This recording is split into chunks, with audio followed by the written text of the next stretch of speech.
No, sir. Good morning. Good morning.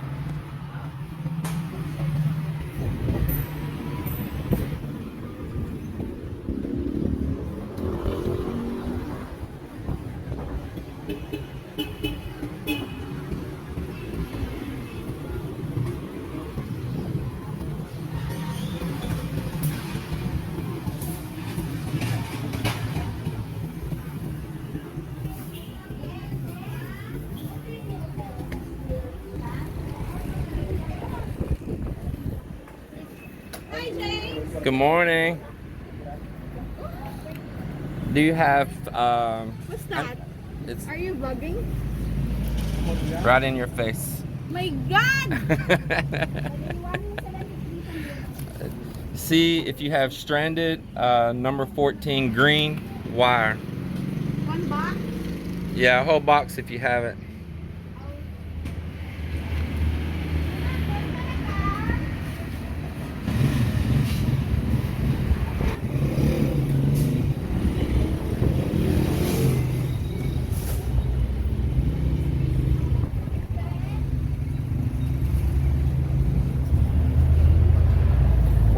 Seven stranded. Think that Color green? oh. Yeah, that's the one I need. What else?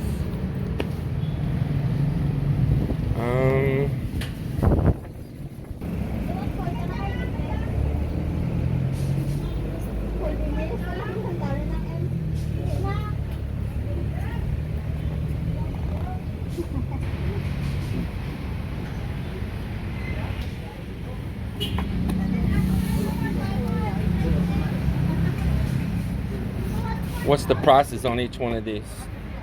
That's 2,000.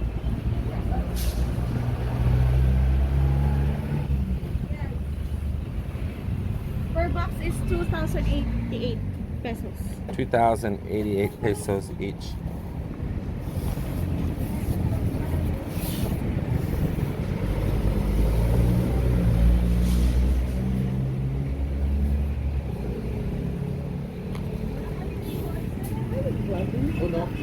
Uno. Pareho lang libra.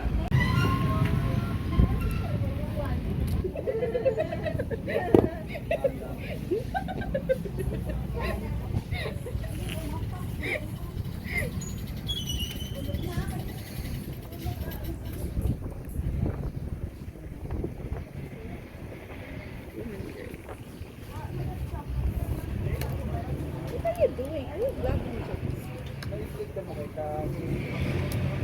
That's 4,200, sir.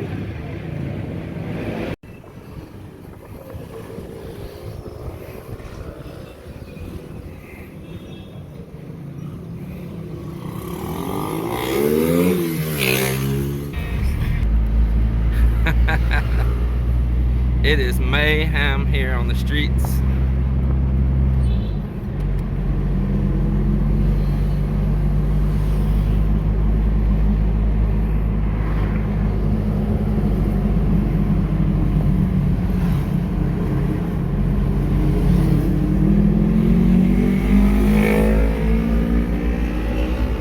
Go, Daddy, go!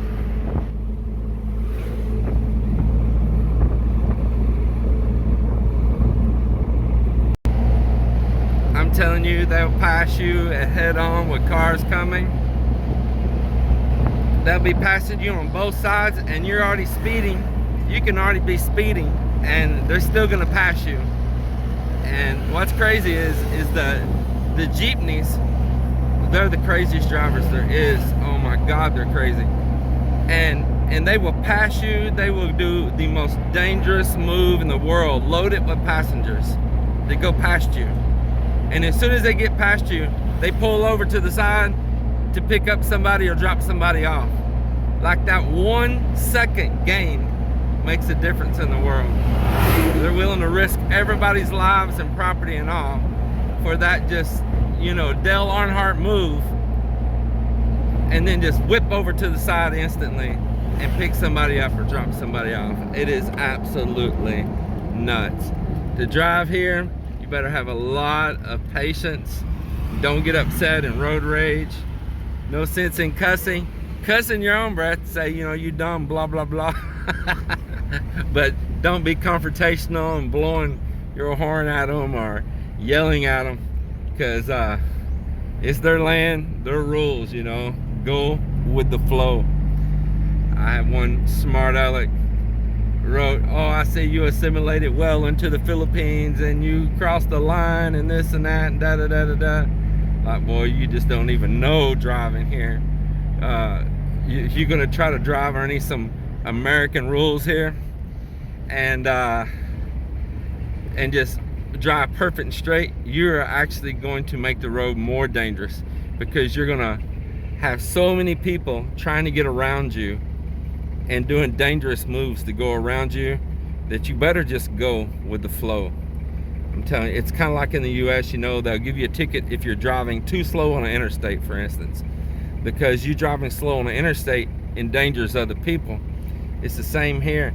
If you don't go in with the flow, like a river flowing, and you're trying to be this perfect driver amongst all this madness, well, you're actually making it more dangerous for yourself and others.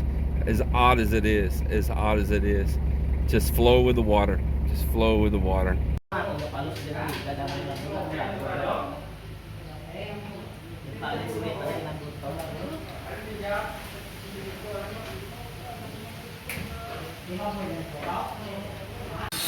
So Mont and so Mont's pulling the last circuit in this room, and then I'm gonna come through behind him, tie up the grounds, the earth grounds, and because I am putting splices in those, tie those earth grounds up, and we'll be able to put the covers on the boxes, tape over the screw holes so no slag, no slurry of concrete seeps off in my boxes. It didn't take a very big hole, and it'll get in there too. So we'll tape them up good and tight after we get the covers on. Make sure that the conduit's tied to the steel real good and firm so it doesn't move and nothing get broke when we're pouring it in. And they'll be ready to come in and slap the inside of those forms in that room, and we'll be real close to done. And then we got just a little bit of electrical to do out on the overhangs up here on the underside right there, and those are going to be for lighting there. We got those boxes laid out. They're going to go pretty quick. That'll be done today without a doubt. And once we're done with any of the electrical and we're out of the way, they're going to put the second layer of steel on, double matting, so it'll get a second layer of steel over it. The first layer we used 12 mm, and we actually put some 16 right down the middle of a couple of the rooms in the open span there. We're just trying to kill any kind of flexion, and then you know, kill any vibration that could eventually hurt the integrity of the concrete through the years. So just your body and furniture and everything, you know, and you get a little movement all the time, microscopic even, but movement. It can start tiny little cracks in the concrete, and it'll continue to grow and crumble then. So you want to make sure that it's sturdy and that just you're walking and knocking and banging around in there, and those tiny little movements don't end up turning into big cracks. So another thing that we're going to do is we're going to put tension on that rebar right down towards the end. So you've seen our homemade benders that we welded up, the two steel benders I've showed many times in the videos. We're going to go through and use those, and we're going to tighten all of the steel up right at the end, and it's going to put a tension in it, which will take a lot of that vibration and that flexion out of there. So Joel said he's been taking a lot of these pieces. Some of them might get pre-cut back about a week ago, but he's going through preparing everything to finish out the rooms in here, right behind where we're doing the electrical and getting it tied up. So this will wrap around on the inside of those beams where they're going to be exposed to the inside of the rooms. And that's all they like in these rooms is just that. We'll probably have this all wrapped up on all this today, probably. We'll probably have this all finished today then, won't we? Yeah. And you see Joel got a slick haircut over the weekend. Made his ears look bigger. Take vitamins. Taking vitamins. Inner bone. Yeah, you're gonna take care of yourself now, huh? Yeah. So No drink. yeah, you skipped the party this weekend too, didn't you? Huh? I'm sleeping. Yeah, you stayed home, didn't you? Yeah, he's having to be more careful now. He's the one to what call this become Rose bodyguard. Yeah, now he's scolding Rose for doing it. And before, it was his wife scolding him for out drinking. Now, role reversal. I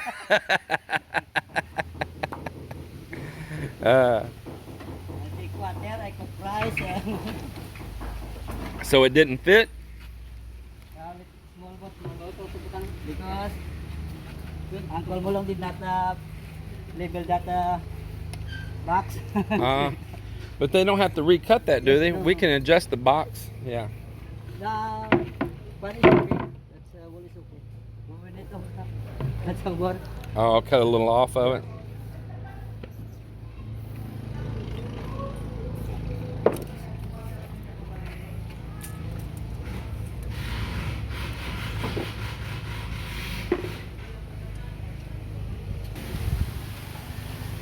Joel, how's your tape measure? You like it? Is it too big? Huh? I just worried. I know you're used to carrying a small one all the time. Gave here to me from Who did? Australia. Oh, from Australia? Yeah. Made in USA. Yeah, that's Sears Craftsman. Yeah. That's the company Sears. That's very, Yeah. very popular in the Yes, U.S. US. Yeah. Yeah, Sears Craftsman. So how many years you had that? Maybe 5 years. 5 years now? Yes. Was that the guy in Molo? That area in the hollow block. Oh, I know who you're talking about. Yes, Yes. Kenneth. Yeah. Australian. Yeah, I know who you're talking about. Yeah.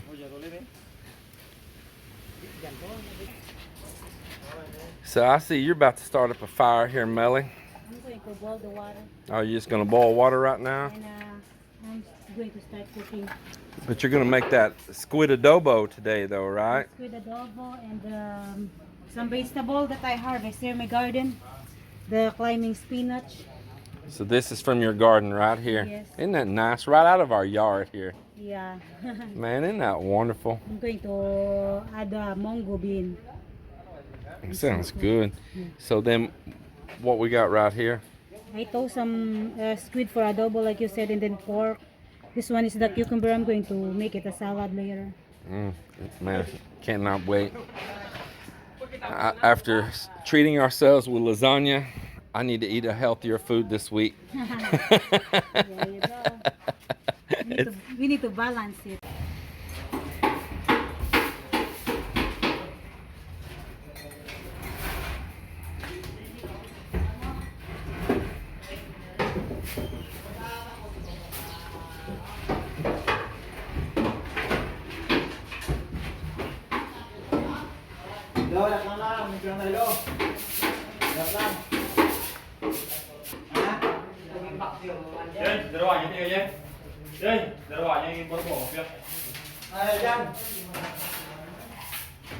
So I think they're getting vacuum cleaner right now. They're going to vacuum off the top of that column right there. I got him cleaning in the big material, and then all the fine stuff, get in there and vacuum it. Then right before we pour, we'll clean it again. But right now there's sawdust, leaves, like pieces of wire. There's sand that came off our feet from walking above and fell down through there. So we want that to bond good on top. And so we're gonna get it cleaned up right there. And then we'll pour in what they call a grout, which is like a pure Portland mixture. Right before we pour, it'll go right in on top of that and help bond that together. The pieces you saw Joel outside just then is the piece that'll go on the side right there on that beam, and then down on the bottom of that beam. They'll attach to that plywood form there. And that's the finishing pieces that they're putting in. When they bring them in, all they gotta do is slap them up in place and get them all fastened. It feels really good to be so close to pouring this. It just feels so good. I'm so happy for it. I tell you, it's the detail things. It's the small things that are time consuming and that are most important. Of course, you can see stuff go up fast, you know, big forms and big sheets of plywood on camera. You know, you can see all that, the bamboo popping up. But it's those small things and that attention to detail that slow things down, but make things so right and so good. You know, it's like cooking a recipe. You know, you can put salt, but if you put a little bit too much and you don't give it that detail of the right measurement, well, it's not going to turn out tasting very good, is it? So it's the same here. You need to give it just the right attention to detail for it to all turn out good. Mel's been cooking up here, but she had this boil kettle out here boiling water, and it was whistling, and I'm sure everybody's had experience with those, but I told her it just brings back memories growing up with my grandparents, and that's all they used. And I always hear the whistling, know the water was ready. I remember seeing my grandmother and granddad, they would doze off and boiling water, and that thing would go to whistling. They'd get, crack their eyes open, get up slowly, go to the kettle, make them some afternoon coffee. Man, memories growing up on the farm with them. My grandparents raised me more than my parents did, and I think that's one of the reasons that I'm so comfortable here in this Philippine life, is that I just grew up with a lot of the same life right here that I grew up with there in the U.S. and the same here. And my parents, they lived in the most modern home at the time. They had a brand new custom brick home and all the most modern things, and my grandparents didn't. They lived the most simple, basic life. And I tend to always enjoyed the simple, basic life more than I did in my parents' nice, brand new custom brick home and all the bells and whistles inside. Some Linda made up squid adobo, a little small squid, of course rice, and she made up a soup here, and I see that it's like chicken tinola. Is that what it is? No, it's a pork, mungo, climbing spinach, moringa, and chayote, So and lemongrass. So it's got some of the same ingredients. Yes, It yes. does look very similar. You got to give it to me. It does look But similar to there's chicken a tinola, mungo. but it's got mungo and it's got pork in it, Yes. and the climbing spinach and the lemongrass. It's still a lot like, very similar chicken tinola. I add those moringa.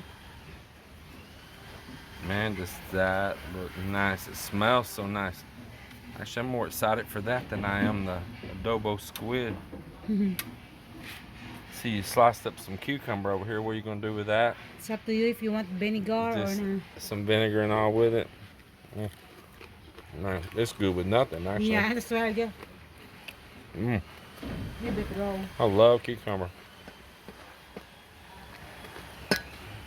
Actually, that cucumber's got a nice taste. Not bitter. Yeah. Good. This is my adobo. Chow, let's show. So if you want to know how we treat our family here, it's workers, but they're also family. Is we keep hot water here boiled up for them. They have coffee. They have coffee and creamer and sugars and coffee cups here, and like she's got them a bottle of Coke here for their break. I'm assuming that's what you got there for, right? And they can just enjoy it. She'll keep a lot of times. This one don't have it, but a lot of times she'll have breads and snacks hanging up here. Little simple Filipino breads and snacks. And on their break, they can enjoy those things. Especially the 3 o'clock break. They really get it good. Yeah, 3 o'clock.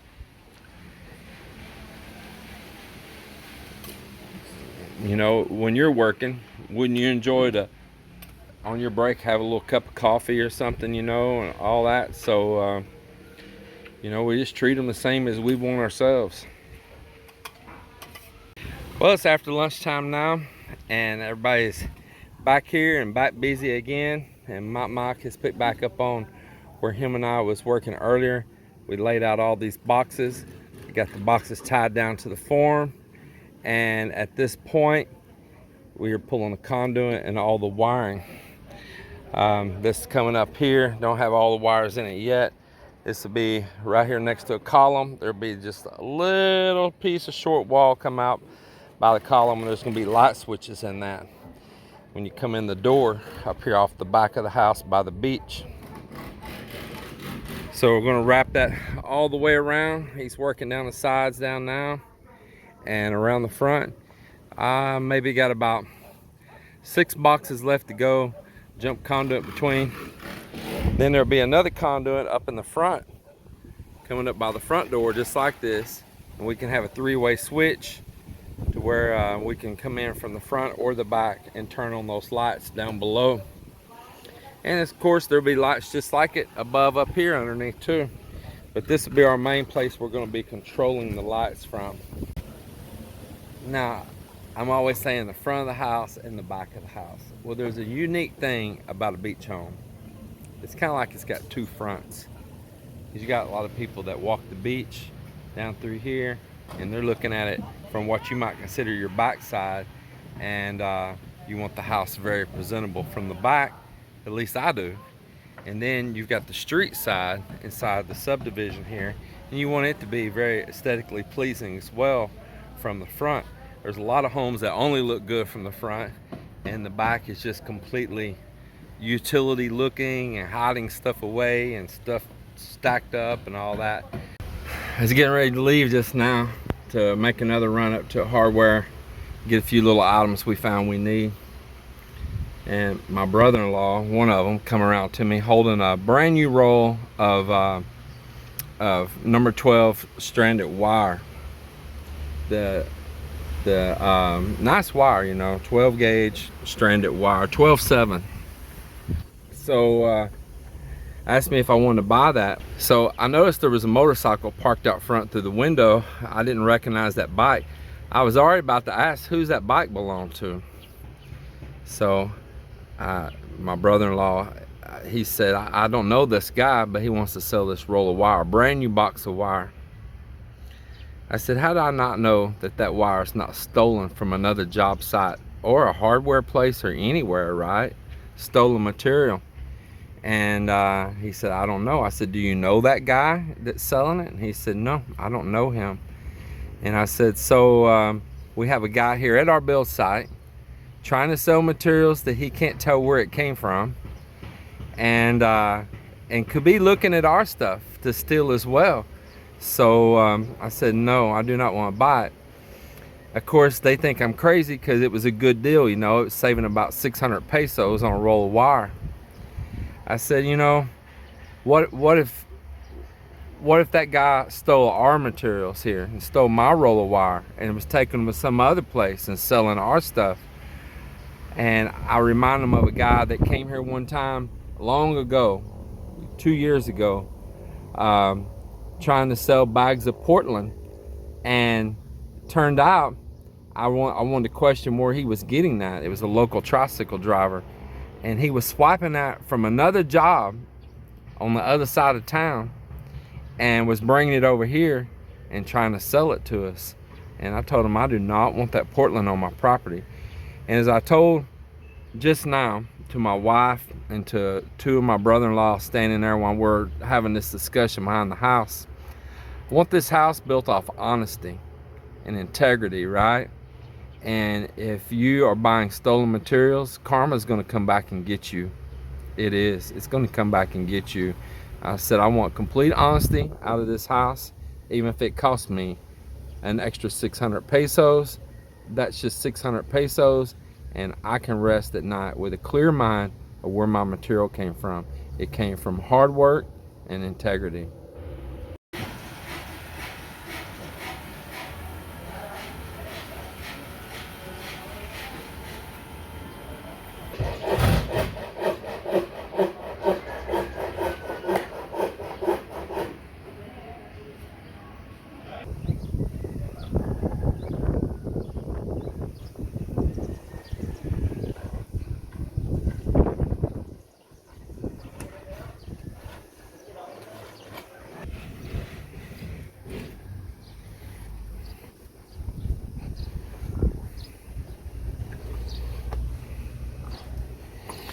You see I left this open right here. When we pour this, you see there's a window down below. And I'm just gonna put safety pickets in there so nobody will ever fall through there, especially a child. But that way, this is down in that garage. My couch is right down there on the other side of that window. What we're using that as an apartment right now. But here at the front steps, when you come up, the light can still pass through right down in there to my window. And there'll be a whole lot more light once that form is pulled off of there. Let's continue up these steps here. Of how this is gonna look, and I don't want to reveal it all. I just don't. I mean, I'm gonna show you this, but I want you to see it grow as it comes, not just see perspective of what the finished product is gonna be, and that be that, you know. You don't want to spoil it. That's just the way it is. So be patient, watch this house grow with us, and thank you for taking time to watch this video. Share your comments, tell me if you like it, you don't like it, tell me to go jump off a bridge. I won't do it though. I'm not jumping off a bridge unless it's a really short one. I might. Take care and see you all on the next one.